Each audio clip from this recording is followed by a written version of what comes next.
حیران ہوں اس بات پر تم کون ہو کیا ہو، ہاتھ آؤ تو بت، ہاتھ نہ آؤ تو خدا ہو۔ عقل میں جو گر گیا لا انتہا کیوں کر ہوا، جو سمجھ میں آ گیا پھر وہ خدا کیوں کر ہوا۔ فلسفی کو بحث کے اندر خدا ملتا نہیں، ڈور کو سلجھا رہا ہے اور سرا ملتا نہیں۔ الحاد کے فتنوں نے سر اٹھایا ہوا ہے اور ہماری نوجوان نسل اس کا شکار ہو رہی ہے کہ اللہ نہیں ہے، جبکہ ناز خیالوی صاحب ان کے سارے سوالوں کا ایک شعر میں جواب دیتے ہیں اور کیا کہتے ہیں، نہیں ہے تو پھر انکار کیسا، نفی میں تیرے ہونے کا پتہ ہے۔ جو لوگ اللہ تعالی کے وجود کی نفی کرتے ہیں تو یہ نفی اللہ تعالی کے وجود کا اقرار ہے، ثبوت ہے، کیونکہ نفی ہر اس چیز کی جاتی ہے جس چیز کا وجود ہو۔ جس چیز کا وجود ہی نہ ہو اس کے تذکرے بھی نہیں ہوتے۔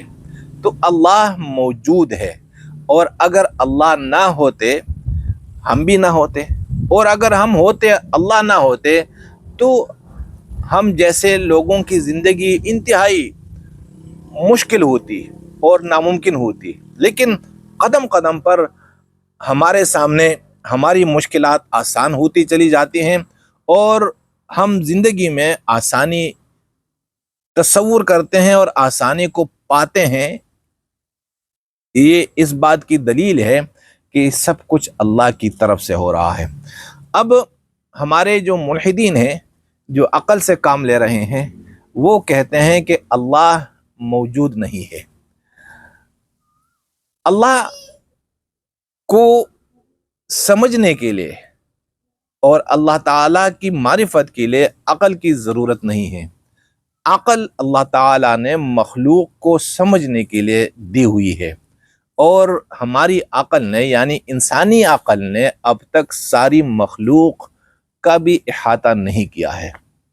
تو جس ذات نے اتنی بڑی مخلوق پیدا فرمائی ہے، کس طرح اس ذات کا احاطہ کر سکیں گے یہ عقل والے؟ اسی لیے تو ناز خیالوی صاحب نے کیا کہا، یہی کہا کہ فلسفی کو بحث کے اندر خدا ملتا نہیں، ڈور کو سلجھا رہا ہے اور سرا ملتا نہیں۔ فلسفی یعنی عقل رکھنے والے، جو ہر چیز کو عقل کی نظر سے دیکھتا ہے، وہ اس کو خدا نہیں ملتا۔ فلسفی کو وہ بحث کرتا ہے اور بحث میں اللہ نہیں ملتا۔ اس کی مثال ایسی ہے کہ ایک بندہ وہ ڈور کو سلجھا رہا ہو، یہ ڈور ہے میرے ہاتھ میں اور یہ الجھا ہوا ڈور ہے، اس کو اگر سلجھانا ہے تو کیا کرنا ہوگا؟ اس کا سرا معلوم کرنا پڑے گا کہ بھائی سرا کہاں ہے۔ اگر یہ سرا نہیں ہے، یہ نہیں ہے، اور میں اس کو کھینچوں اور سلجھاؤں تو یہ سلجھے گا نہیں، ڈور مزید الجھے گا۔ اس کے سلجھانے کے لیے کہ سلجھ جائے تو سرا معلوم کرنا پڑے گا۔ دیکھو میں نے یہ سرا معلوم کر لیا، یہ سرا ہے، اور پھر آگے بڑھتے جائیں اور ڈور کو آپ سلجھاتے جا سکیں گے کہ دیکھو ڈور آپ کو نظر آ رہا ہے۔ اسی طرح اللہ تعالیٰ کو سمجھنا ہے، اور ناز خیالوی کہتے ہیں کہ عقل میں جو گر گیا لا انتہا کیوں کر ہوا۔ اللہ تعالیٰ وہ ذات ہے کہ اگر وہ عقل میں گر جائے، عقل اللہ تعالیٰ کی ذات اور اس کے وجود کا احاطہ کر جائے تو یہ لا انتہا نہیں ہے۔ عقل محدود اور انتہا، جس کی انتہا ہوتی ہیں ان چیزوں کا احاطہ کر سکتی ہے۔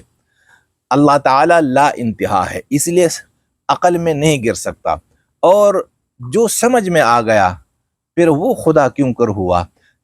اگر وہ سمجھ میں آ جائے کہ ہاں بھائی یہ اللہ ہے، تو پھر وہ خدا ہو نہیں سکتے۔ وجہ کیا ہے؟ کیونکہ سمجھ اور عقل اللہ تعالیٰ کو سمجھنے سے قاصر ہیں۔ اس میں یعنی عقل اور سمجھ میں اللہ نے اتنی صلاحیت نہیں رکھی ہے کہ انسان عقل اور سمجھ سے اللہ تعالیٰ کو پہچان لے۔ اللہ تعالیٰ کو سمجھنے کے لیے کیا کرنا ہوگا؟ جیسے میں نے کہا کہ ڈور کو سلجھا رہا ہے اور سرا ملتا نہیں. آپ کو سرے جو ڈور ہے نا الجھے ہوئے ڈور کا سرا ڈھونڈنا ہوگا. اللہ تعالیٰ کی معرفت ایک الجھا ہوا ڈور ہے، تو سرا کیا ہے؟ تو ناز خیالوی صاحب نے اس کا حل نکالا، جواب دیا. کیا فرماتے ہیں کہ ہر ذرے میں کس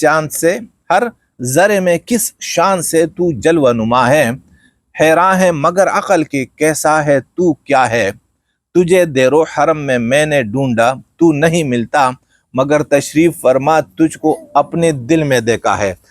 اللہ تعالیٰ دل میں ہے، اور جب ہم اپنے دل کی طرف توجہ کریں گے تو یہیں سے اللہ تعالیٰ کی معرفت ہمیں نصیب ہو جائے گی. جب تک انسان اپنی عقل سے کام لیتا رہے گا اللہ تعالیٰ کو جاننے کے لیے، تو تب تک یعنی عقل سے تو کام لیتا رہے گا کہ میں اللہ تعالیٰ کو سمجھوں، اور دل پر محنت نہیں کر رہا تو وہ کبھی بھی اللہ تعالیٰ کو سمجھ نہیں سکتا. عین اسی طرح کہ فلسفی کو بحث کے اندر خدا ملتا نہیں، ڈور کو سلجھا رہا ہے اور سرا ملتا نہیں. اسی طرح جیسے الجھا ہوا ڈور کوئی سلجھانا چاہے اور اسے سرا نہیں مل رہا ہو.